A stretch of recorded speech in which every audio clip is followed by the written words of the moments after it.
India versus England के चौथे test मुकाबले के डे 4 की शुरुआत होती है यहाँ पर। और कल के दिन पर आप देखिए रोहित शर्मा और यशस्वी जायसवाल ने नॉट आउट रहते हुए भारत के लिए 40 रन बना दिए थे, लेकिन वहाँ पर फिर दिन का अंत हो गया था। और उसी के बाद आज फिर से रोहित शर्मा और यशस्वी जायसवाल की ओपनिंग जोड़ी यहाँ पर उतरते हुए नजर आती है। रोहित शर्मा आते ही 10वें ओवर में मिड ऑन के ऊपर से एक लंबा चौका लगा देते हैं, जिसके बाद बाउंड्रीज का सिलसिला यहाँ पर शुरू हो जाता है। फिर रोहित शर्मा लगातार मिड ऑन और लॉन्ग ऑन की तरफ पर बाउंड्रीज लगानी शुरू कर देते हैं। यशस्वी जायसवाल भी यहाँ पर पीछे नहीं रहने वाले थे, इसी वजह से 14वें ओवर में उन्होंने भी 2 बाउंड्रीज लगाई और यहाँ पर रिवर्स स्वीप करने का भी ट्राई किया, जिसके चलते यहाँ पे बाउंड्रीज देखने को मिली। लेकिन 17वें ओवर के अंदर यशस्वी जायसवाल ने एक बहुत ही बड़ी गलती कर दी, क्योंकि बाउंड्री लगाने के चक्कर में उनका बैट का एज लग जाता है और पीछे खड़े फील्डर यहाँ पर उन्हें कैच आउट कर देते हैं।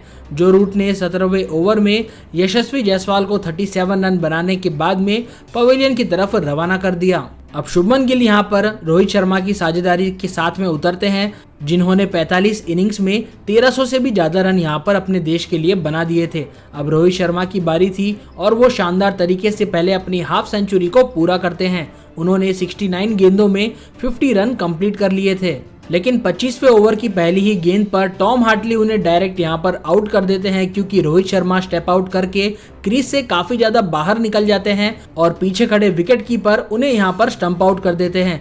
रोहित शर्मा 55 रन बनाकर 80 गेंदों में पवेलियन की तरफ लौट जाते हैं। अब बारी थी यहाँ पर रजत पाटीदार की, जिन्होंने की 99 इनिंग्स में करीब 4000 से ज्यादा रन बना दिए थे, लेकिन उन्होंने आते ही एक गलती कर दी। सिर्फ 5 गेंदें खेलने के बाद ही वो शोएब बशीर का शिकार हो जाते हैं और हल्का सा कट लगाने के चक्कर में स्लिप में खड़ा खिलाड़ी उनका कैच काफी आसानी से पकड़ लेता है और रजत पाटीदार 6 गेंदों में 0 रन बनाकर आउट हो जाते हैं। अब सारी जिम्मेदारी रविंद्र जाडेजा के ऊपर थी, क्योंकि ओपनिंग प्लेयर्स एक एक करके काफी जल्दी आउट हो गए थे। और इसी के बाद में पहले सेशन की समाप्ति होती है, जहां पर 29 ओवर के अंदर कुल 78 रन बन गए थे और भारत के 3 विकेट गिर चुके थे। लेकिन सेशन की फिर से शुरुआत होते ही यहाँ पर 38वें ओवर के अंदर रविंद्र जाडेजा का विकेट गिरता हुआ दिखा, जिन्होंने कि सिर्फ 4 रन ही बनाए थे, लेकिन यहाँ पर वो मिड ऑन के ऊपर एक बाउंड्री लगाने के चक्कर में शोएब बशीर की गेंद पर जॉनी बेस्टो के हाथों कैच आउट हो जाते हैं और 33 गेंदें खेलने के बाद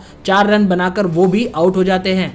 भारत की तरफ से अगली बैटिंग करने के लिए सरफराज खान आते हैं, लेकिन यहाँ पर अगली ही गेंद पर शोएब बशीर ने इन्हें भी आउट कर दिया। ग्लव्स पर हल्की सी बॉल टच होते ही यहाँ पर वो उछलकर सिली पॉइंट पर खड़े ऑली पॉप के हाथों में गेंद चली जाती है और सरफराज खान यहाँ पे अल्ट्रा एज की मांग करते हैं। और जब थर्ड अंपायर चेक करते हैं तो अल्ट्रा एज में हल्का सा स्पाइक होने की वजह से सरफराज खान यहाँ पर आउट करार दिए जाते हैं और पहली ही बॉल पर 0 रनों पर सरफराज खान को पवेलियन लौटना पड़ जाता है। यहाँ पर भारत के लिए काफी ज्यादा टेंशन बढ़ गई थी, लेकिन अब बारी आती है ध्रुव जुरैल की बैटिंग करने की, जो कि आते ही यहाँ पर ताबड़तोड़ बल्लेबाजी शुरू कर देते हैं। शुभमन गिल अभी भी क्रीज पर मौजूद थे और वो भारत के लिए विकेट्स बचाते हुए 1-1, 2-2 रन लेना शुरू कर देते हैं। वहीं दूसरी तरफ ध्रुव जुरैल उनका साथ देते हैं और लगातार मिड विकेट और मिड ऑन की तरफ बाउंड्रीज लगाते हुए भारत के लिए रन बनाने की शुरुआत करते हैं। और 59वें ओवर तक भारत को सिर्फ यहाँ पर 20 रनों की जरूरत होती है। उसी समय पर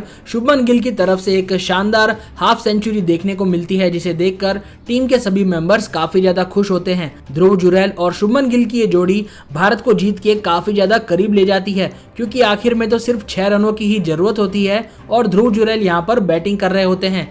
तभी वो शानदार तरीके से यहाँ पर एक बाउंड्री लगा देते हैं। अब आखिरी गेंद पर भारत को सिर्फ 2 रनों की जरूरत थी और ध्रुव जुरैल यहाँ पर हल्का सा कट लगाकर 2 रन काफी ज्यादा आसानी के साथ में भाग लेते हैं और इसी के साथ भारत ने 192 रनों के अपने टारगेट को कंप्लीट किया और इस चौथे टेस्ट सीरीज के साथ ही इंग्लैंड के खिलाफ पूरे टेस्ट सीरीज को अपने नाम कर लिया। मैच जीतने के बाद में रोहित शर्मा, राहुल द्रविड़ और पूरी की पूरी टीम शुभमन गिल और ध्रुव जुरैल की परफॉर्मेंस से काफ़ी ज़्यादा खुश होती है और उनको गले भी लगा लेती है। और इसी के साथ में भारत ने इस चौथे टेस्ट सीरीज को जीतकर यहाँ पर बेसबॉल के खिलाफ इंडियन बेसबॉल का यहाँ पर आगाज कर दिया है। तो ये था इंडिया वर्सेस इंग्लैंड का 4th टेस्ट का डे 4 का फुल हाईलाइट्स। आपको कैसा लगा कमेंट सेक्शन में लिखकर जरूर बताइए।